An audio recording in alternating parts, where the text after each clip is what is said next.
kok malah debat tahlil hukumnya piye. Ya tahlil kalimat thayyibah hukumnya ya apik. Anak pitung dina tradisi Buddha, ya pitung dinane tradisi Buddha kalimat atau kalimah thayyibah. Tapi misalnya ana sing ra gelem tahlil ya ora apa-apa, sing penting tetep nglafadzno kalimah cuma ra seneng dinane 7. Ya gawe 8. Nah, misalnya gedeng 7 ya gawe 8 kan gampang. Nah gedeng 7, gedeng 8 ya gawe 1, sing penting ora anti kalimah thayyibah, mau anti modele. Ya ndak apa-apa, kowe kudu cocok ndak cocok biasa. Ini ilmu semuanya bebas. Ilmu itu wilayah pangeran. Artinya wilayah pangeran nanti yang uji itu kamu pangeran. Ngapain debat kamu sekarang? Kita sering kritik Wahabi, kita juga sering dikritik Wahabi, biasa saja. Saya sering ketemu ulama Wahabi, saling menghormati nggak apa-apa. Meskipun saling kritik, ya gejol-gejol kan ya biasa, nggak masalah. Orang alim mulai dulu kritik-kritikan biasa. Imam Syafi'i sama gurunya sering gejol-gejol kan. Pas atas nama orang alim ya gejol-gejol kan. Dulu itu Mbah Hasyim Asy'ari sering gejol-gejolkan sama Ki Fakih Mas Kumambang, sama-sama orang alim, ya murid sama guru. Karena ilmu itu memang apa ya? Kayak iya kayak enggak. Nah, yang ilmu absolut pasti sepakat. Misalnya tadi, apa kalimah thayyibah itu selalu baik? Pasti selalu baik. Ya sudah. Nah, nanti cara kaifiyah melafadzkan itu orang yang bisa berdebat. Baiknya dilafadzkan kapan ya? Ya baik terus. Tapi selalu ada pantangan. Misalnya di kamar mandi. Saat jima misalnya. Itu kan pantangan-pantangan secara etika. Apa? Pantangan-pantangan apa? Tapi kalau ilmu sebagai ilmu itu biasa dulu. Ulama-ulama berbeda itu. Kalau gejol-gejol kan ya ulama dulu itu lucu. Misalnya sampai tak beda, andai kan kamu jadi kiai.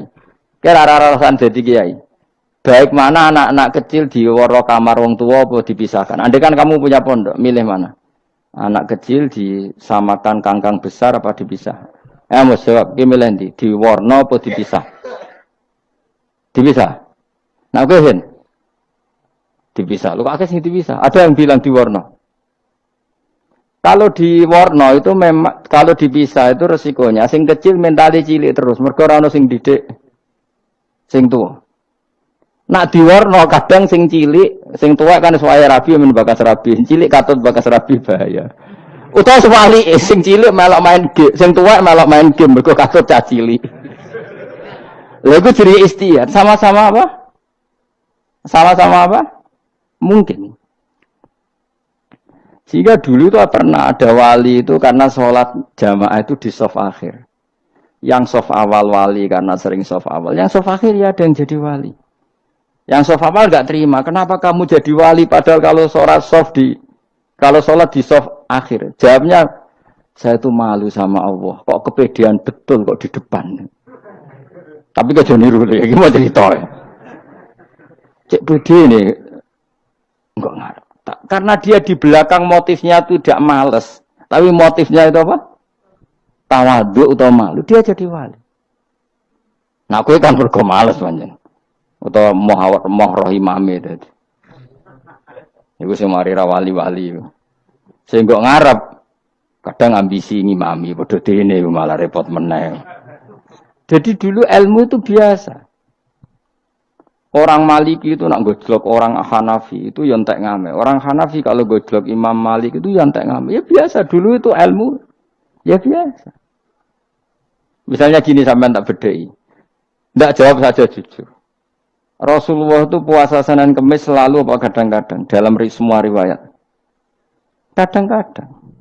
Sesuatu yang kadang-kadang dilakukan Rasulullah itu akan sunat terus apa sunatnya juga kadang-kadang. Ayo jawab saja. Wah, akeh sing sarap ya. Rasulullah itu puasa Senin Kemis itu kadang-kadang apa terus? Kadang-kadang. Ini sudah masih benar.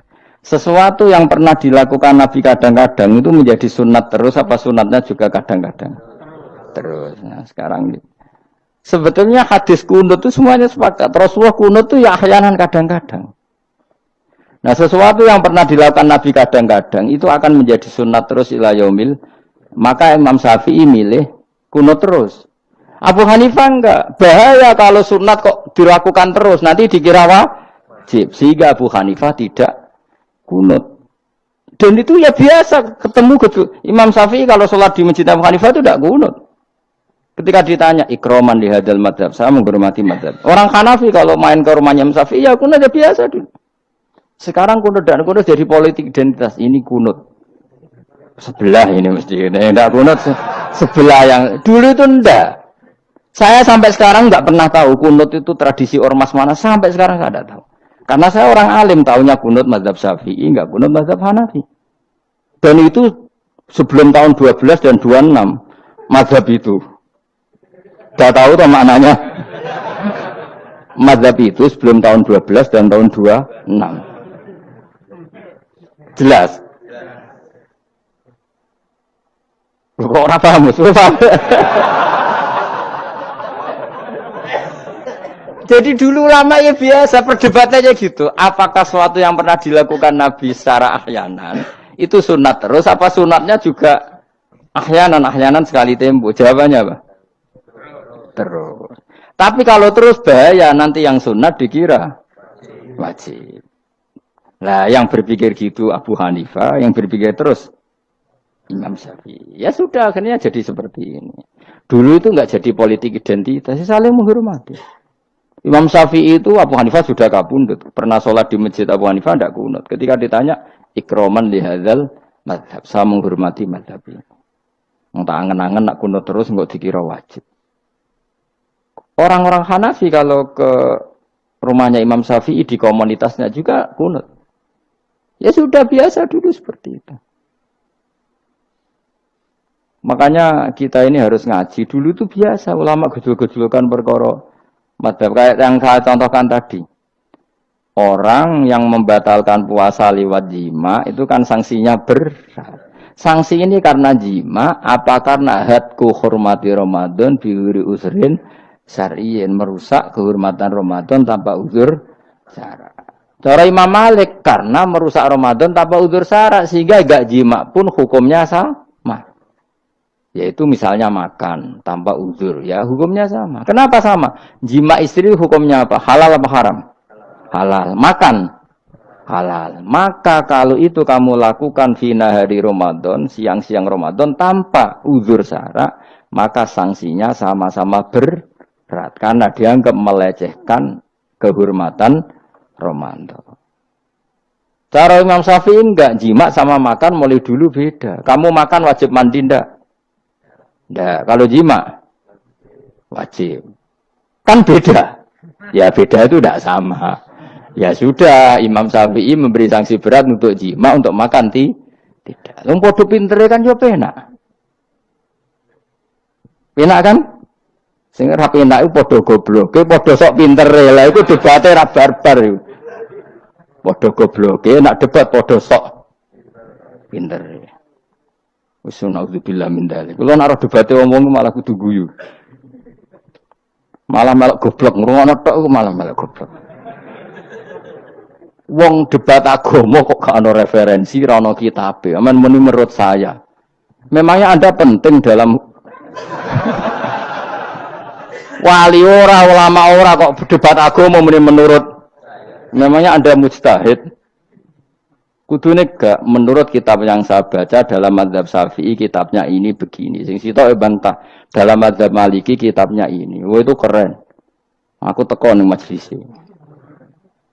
Debat menurut saya, emangnya Anda siapa? Nabi ndak, wali ndak, ulama ndak? Kok mau agama menurut Anda? Wis wargane ora mesti kok ape. Makanya dibiasakan pakai referensi, pakai sanad. Agama ini butuh sanad. Inna hadzal ilma dinun fanzuru amman ta'khuduna dinakum. Lihat di muqaddimah Sahih Muslim. Agama ini ilmu, ilmu ini agama. Maka lihatlah ilmu itu kamu ambil dari mana? Karena tanpa sanad ini bahaya.